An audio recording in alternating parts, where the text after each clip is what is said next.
저는 제주도에 살고 있는 대학교 학생입니다. 저는 유치원에 다니기 시작할 때부터 군대를 가기 직전까지 약 15년간 단독주택에서 살았습니다. 제가 태어나기도 전에 돌아가신 할아버지께서 아버지에게 물려주신 땅 위에 지은 집인데 부지 반쪽은 잔디와 여러가지 작물들이 심어져 있고 나머지 반쪽에는 방 3개와 거실, 화장실 하나가 딸린 꽤 넓은 집 2채가 나란히 지어져 있는 형태였습니다. 당시엔 몰랐는데 지금 돌이켜 생각해보니 꽤나 상당히 넓은 땅이었던 것 같아요. 아버지와 작은아버지가 설계, 시공, 인테리어까지 모두 참여한 데다 저도 어머니 손을 잡고 점심을 가져다 드릴 때마다 집이 지어져 가는 과정을 봐왔던지라 가족 전원이 이 집에 강한 애착을 가지고 있었습니다. 소철, 향나무, 장미, 두릅, 붓꽃 등등 두서없지만 마당 가장자리를 사시사철 지키고 있는 여러 해살이 풀들, 여유가 있을 때마다 고추, 파프리카, 상추, 로즈마리 등을 키우며 뜯어먹기도 하고 봄엔 제비꽃과 민들레와 나비들, 가을엔 코스모스와 국화와 잠자리들이 날아다녔습니다. 녹이스러 조금 흉물스러워 보이긴 했지만 하얀 페인트로 칠한 철제 대문도 있고 마당 한가운데는 식물에 물을 주기 위한 수도가와 어머니가 매년 가을에 콩을 사다가 정성스레 메주를 만들어 담근 장독대들도 있었어요. 마당 한켠에는 집을 짓다 남은 시멘트와 벽돌로 계집을 지어 흰 진돗개 1마리도 길렀습니다. 물론 여름엔 풀을 베지 않으면 종아리에 풀독이 오르고 아파트의 수십 배에 달하는 모기떼와 싸워야 하며 겨울에는 보일러가 자주 고장나서 바닥에 발을 대고 걸을 수 없을 만큼 춥기도 했지만 그걸 감안하더라도 이 집은 정말 매력적이고 자랑스러웠습니다. 하지만 이 집에서는 자주 괴현상이 일어났어요. 아니, 물리적인 일은 없었으니 현상이라고 보기엔 애매할지도 모르겠네요. 저와 어머니는 무언가 보인다기보다는 잘 느끼는 체질입니다. 어렸을 때는 제 그 감각에 대해 잘 이해를 못했지만 초등학교 고학년이 되자 사람의 기척과 시선이란 것을 알게 되었습니다. 주로 마른 체형의 할머니와 제 허리께, 그러니까 약 1m 정도 되는 여자아이, 그리고 4살 정도 되는 남자아이의 기운을 자주 느꼈는데 제가 이게 그냥 망상이 아니구나 하고 느낀 건 어머니께 상담했을 때 어머니도 저와 거의 흡사한 이미지의 느낌을 받고 계셨기 때문이었습니다. 악의적인 무언가를 하는 것은 아니었습니다. 할머니는 제가 책을 읽고 있으면 5발자국쯤 떨어진 곳에서 제 모습을 멍하니 바라보거나 화장실 입구 주변을 천천히 배회하다 사라지곤 했고 여자아이는 피아노 위나 집 밖 보일러용 가스통을 모아놓은 작은 창고에서 가만히 웅크리고 앉아있는 게 전부였습니다. 남자아이는 집안을 두서없이 돌아다니거나 설거지를 하거나 빨래를 널고 있으면 제 뒤를 왔다 갔다 하거나 TV를 보거나 컴퓨터를 하고 있으면 의자 뒤에 몸을 숨기고는 얼굴을 내밀고 바라보다가 제가 뒤를 돌아보면 사라지곤 했습니다. 가끔씩은 의자 끄트머리에 흰 손이 나타났다가 사라지기도 했어요. 보이지 않는데 어떻게 아냐고 여쭤보시면 어떻게 설명할 길은 없습니다. 그냥 알 수 있었습니다. 그들의 기척이나 시선이 느껴지고 그 감각에 주의를 기울이면 자연스럽게 머릿속에 이미지가 떠올랐다고 할까요? 그렇게 제가 대학교 2학년이 되자 저희 집을 포함한 주변 땅값이 빠르게 오르기 시작했습니다. 부모님께 들은 바로는 주변 땅을 대거 사들여 아파트 단지를 지으려고 하는 사업체가 있다고 하더라고요. 업체 쪽에서는 먼저 아버지를 찾아왔고 상당히 만족스러운 금액을 제안해 왔다고 합니다. 생활부채를 전부 갚고도 남아서 대출을 받지 않고도 신축 아파트에 입주를 할 수 있는 금액이었다고 들었습니다. 이사를 가게 되면 토지를 완전히 갈아엎어서 지하 주차장을 짓고 그 위에 아파트를 지을 예정이라 마당에 있는 식물들을 모두 베어버리는 것은 물론 근 10년간 집을 지켜준 진돗개와 죽어가던 것을 살려서 키우던 마당 고양이도 다른 집으로 보내야 했습니다. 저는 생전 처음으로 아버지께 반항을 했어요. 하지만 이미 결정된 일인데 20살이 갓 넘은 제가 할 수 있는 일은 없었습니다. 최선을 다해 아이들을 좋은 입양처에 보내고 마음을 접을 수밖에 없었죠. 아파트 입주 신청을 하고 금액까지 모두 지불한 뒤 아파트가 완공이 되기 전까지 반년 정도 근처에 집을 빌려 살았었습니다. 그런데 이사간 후부터 저희 가족들에게 안 좋은 일들이 닥치기 시작했습니다. 아버지가 출근하실 때 앞에 가던 자재 트럭의 밧줄이 풀리는 바람에 자재들이 차량 앞판을 덮쳐 하마터면 크게 다칠 뻔하기도 했습니다. 어머니는 승마를 배우기 시작하셨는데 2주차에 말이 갑작스럽게 앞발을 들고 서버리는 바람에 꼬리뼈와 정강이뼈에 전치 6개월의 골절상을 입으셨죠. 원래 장이 약했던 여동생은 독한 식중독에 걸려 한참을 앓아눕기가 일쑤였고 저는 훈련소 입소 3주 전에 골목길을 달리던 트럭 백미러에 튕겨져 날아가 꽤 심한 타박상과 발목 염좌를 얻었습니다. 깁스는 풀고 입소했지만 행군 중에 발목뼈에 금이 가버렸고요. 제가 육군 병원에서 뼈에 금이 갔다는 진단을 받자 어머니는 바로 아는 점집에 가서 상담을 받았다고 합니다. 어머니는 새로 이사간 곳에 터가 안 좋은 거라고 생각해서 갔지만 그곳은 평범했다고 합니다. 죽은 사람도 없고 다른 사연이 얽혀 있지도 않았고요. 오히려 문제는 다른 곳에 있었습니다.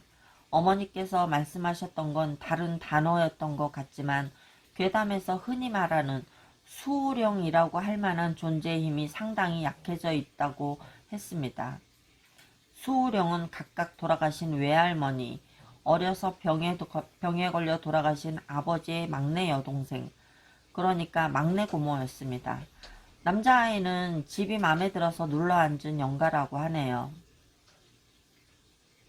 저희 집이 지어졌던 그 땅의 흙 자체가 비옥한 데다가 키가 작은 식물들과 그늘을 만드는 식물의 비율이 적당해서 음기도 양기도 적당하게 서려 있고 외관은 양목이지만 화장실을 제외하면 전통 가옥과 거의 동일한 배치로 설계되어서 가신들이 자리 잡고 있었다고 합니다. 마당에 동물을 키우는 것도 효과가 있었고요. 수호령들은 이러한 영향들을 받아 애군으로부터 집을 완전히 보호해왔지만 이사한 후부터는 식물의 기운도 가신의 기운도 받지 못해 최소한의 보호를 하는 것이 한계라는 겁니다. 애군에 이어 잡기들까지 장난을 치는 바람에 가족들이 다치는 거고요. 신내림 받은 사람들에게 팔았으면 넉넉 잡아 3배는 주고 팔 수 있었는데 아까운 짓을 했다는 말까지 들으셨대요. 부적을 쓰든 구슬하든 그때뿐이니 따로 돈 쓰지 말고 잡기들의 흥미가 떨어질 때까지 몸 간수만 잘하면 된다고 해서 어머니는 복채만 내고 돌아오셨다고 합니다. 그 후로도 작은 사건 사고가 서너 번 있었지만 이전처럼 크게 다치는 일은 없었고 새 아파트로 이사한 뒤에는 부주의로 인해 다치는 경우는 있어도 우연한 일로 사고를 당하는 일은 없었습니다. 그 이후로 저는 외할머니와 얼굴도 뵌 적 없는 막내 고모님께 항상 감사하는 마음으로 지내고 있습니다.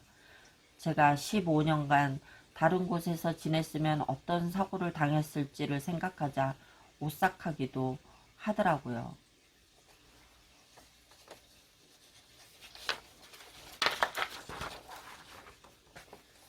자, 이제 이 이야기의 해설을 좀 해드릴게요.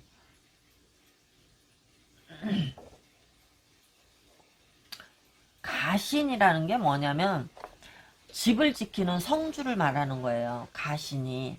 집을 지키는 성주를 말하는데, 집의 구조나 마당에 있는 이런 조경들이 적절한 배치를 이루면서 성주가 편안하게 자리를 잡았고, 그로 인해서 성주가 이 가족들을 돌봐왔는데, 집을 옮기면서부터 성주의 기운이 약해져서 이 가족들을 다 돌봐주지를 못했다라는 게 첫 번째 포인트고요.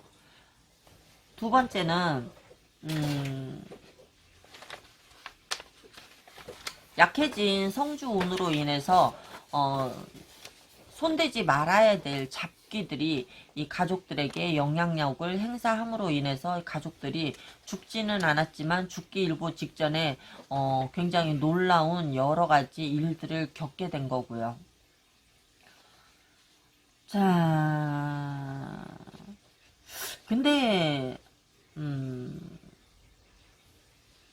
집이 참 읽어보면 읽으면서 집이 그림이 그려지더라고. 그래가지고 집이 정말 예뻤겠다라는 생각이 들더라고요.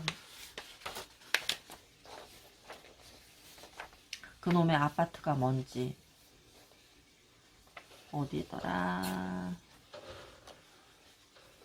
그래서 이 여러 가지 이 마당에 있는 식물들, 그 다음에 짐승들, 집안에 있는 이 성주신, 그 다음에 조상에서 찾아오신 수호령들, 이 모든 여러 가지 조합들이 이 가족들에게는 모두 수호령적인 역할들을 한 거와 마찬가지거든요. 그래서 이 집에서 정말 비옥한 땅에 집을 짓고 가족들이 행복하게 살아온 건데 그 집을 떠나면서 이 수호령들의 보호를 받지 못하는 조금 안타까운 일들이 발생을 한 거죠.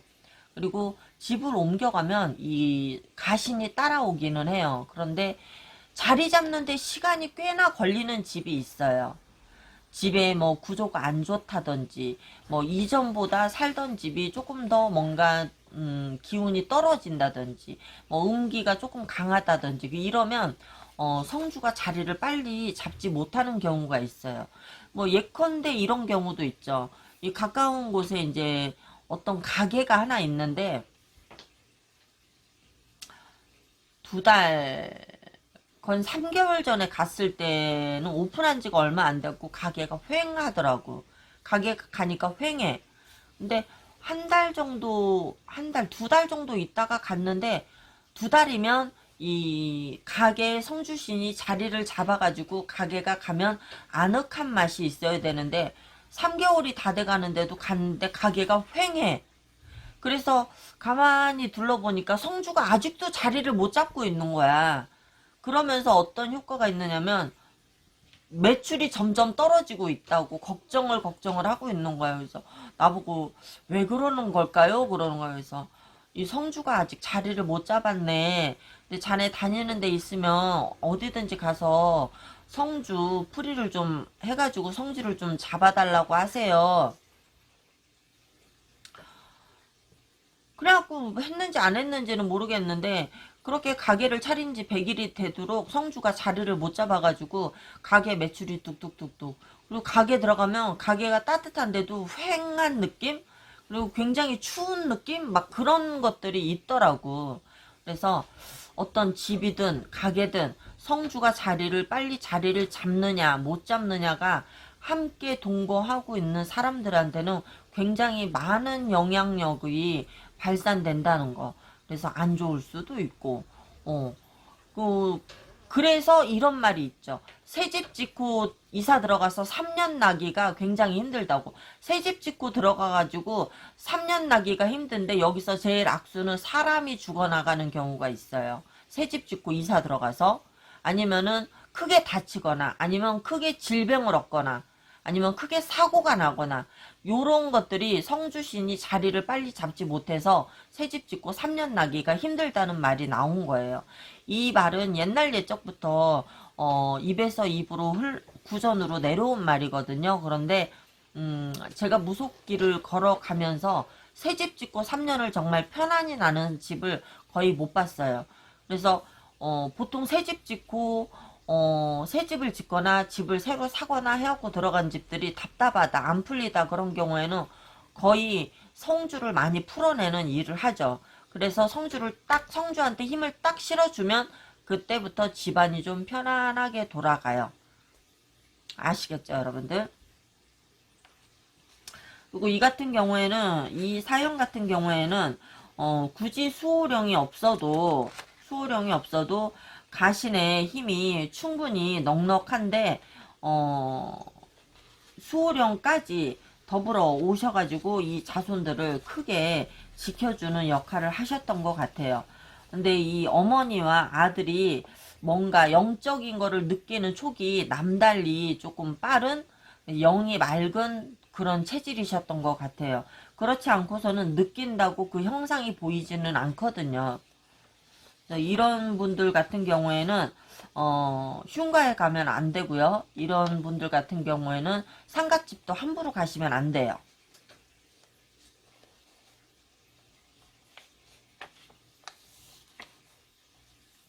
쌤, 저희 집도 오래 걸린 거죠? 지난번에 성주신이 이제 자리 잡았다고 하셨거든요. 오래 걸린 거지.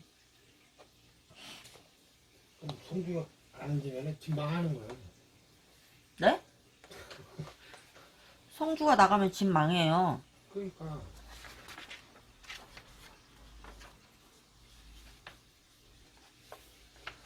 이런 경우에는 근데 이게 사연 끝을 보면 애군에 이어 잡기들까지 장난을 치는 바람에 가족들이 다친다고 표현을 했는데, 잡기들의 장난이라기보다는 지금까지 이분들이 사람이 태어나면 죽는 날까지 다치거나 아프거나 뭔가 안 좋은 일을 겪거나 이 모든 게 다 내 인생에 다 지정이 돼서 이 땅에 태어나는 거거든. 근데 좋은 집터에 살아가는 덕분으로 그 모든 걸 다 피해왔단 말이야, 이분들이. 근데 이제 와서 이사를 하고 나니까는 지금까지 벌써 훨씬 이전에 치료에 됐던 일들을 뒤늦게 이사하고 나서 치룬 것도 이유가 됩니다. 전셋집 같은 경우에는 안 계신가요? 전셋집에도 있고요, 월세집에도 있고요, 하다못해 고시원에도 있습니다. 그래서 잡기들의 장난이라기보다는 제가 무속적으로 볼 때는 이분들이 벌써 훨씬 이전역에 이 일들을 다 모두 겪으셨어야 되는데, 수호령이 막아주고 가신이 막아주고 집터에서 보호를 해주셔서 이 모든 애군을 피해 오셨는데, 그 터를 벗어남으로 인해서 이미 진작에 겪어야 될 일들을 나중에서야 겪은 케이스가 아닌가라는 제 개인적인 생각이 듭니다. 근데 뭐 부적을 하든 구슬하든 그때뿐이니 돈을 따로 쓰지 말라는 이 무속인의 양심적인 말씀은 굉장히 감동이에요. 뭐 이런 경우에 뭐 구타라 소리 하는 무속인들 많고요. 부적스라는 사람들 많고 뭐 치성이라도 하라는 사람들이 많았는데 일정 시간이 지나가고 나면 괜찮아진다는 양심적인 발언을 하신 무속인 인상 깊습니다. 자, 이상으로 세 번째 사연 해석을 마치도록 하겠습니다.